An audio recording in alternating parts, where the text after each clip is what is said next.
ભીખુદાન ગઢવી મને આ લોક સાહિત્ય યાત્રામાં લગભગ 50 વર્ષ થયા. 70 વર્ષ મારી ઉંમર થઈ.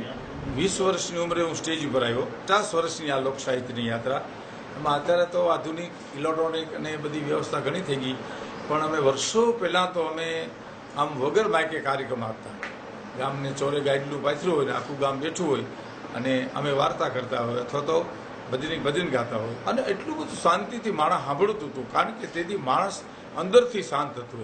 એટલે લોકોએ પ્રેમ આપ્યો છે, એનું આ પરિણામ છે. જે કાંઈ મને પ્રાપ્ત થયું છે એની પાછળ મારા લોક સાહિત્યના ચાહકોનો પ્રેમ અને એની શુભ ભાવનાનું આ પરિણામ છે. એ પદ્મશ્રીનો એવોર્ડ મળ્યો ભારત સરકાર તરફથી, એનો મને આનંદ તો હોય જ, પણ એ અનુલક્ષીને જુનાગઢ જે મારું સન્માન કરે છે અને એ ગુજરાત રાજ્યના માનનીય મુખ્યમંત્રી બેન શ્રી આનંદીબેન પટેલના વરદ હસ્તે એની મને વધારે ખુશી છે.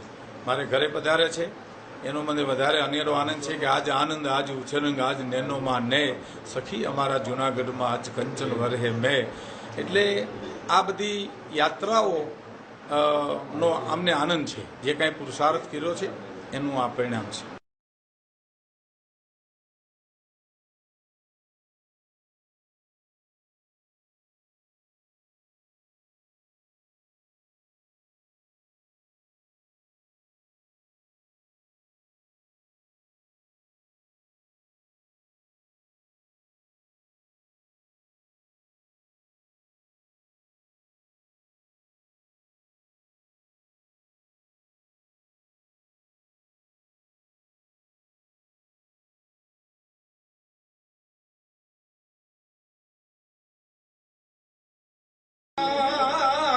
આજ નેનો માં વરહે ને પણ સખી સખી અમારા જુના શેરમાં એ આજ કંચન વરહો મે પણ સાહિત્ય લોક સંસ્કૃતિને પ્રતાપિત થયેલું છે, અને એના માટે હું મા ભગવતીનો ખૂબ ખૂબ આભાર માનું છું અને માની સ્તુતિ એક છંદમાં ગાય અને સ્વાગત કરું છું.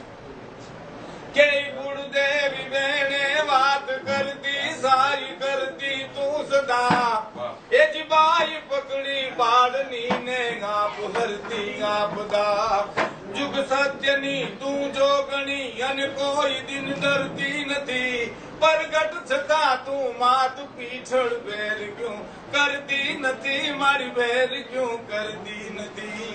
साक्षात तू महमाई साथी गहन गतियां आपनी पैखा तुम्हारा नेक परजावाद से सिरतापनी देवी वचन आपी दयालु अफड़ तू फरती નથી, प्रगट छता તું માત પીછળ બેર ક્યું કરતી નથી. એવી ભગવતી નવલાખ લોગડિયારી માં જગદંબા બેનને ગુજરાતના વિકાસમાં કામમાં ખૂબ ખૂબ શક્તિ આપે અને સાથે ભગવતીની છે અને એનું ખૂબ રક્ષણ કરે.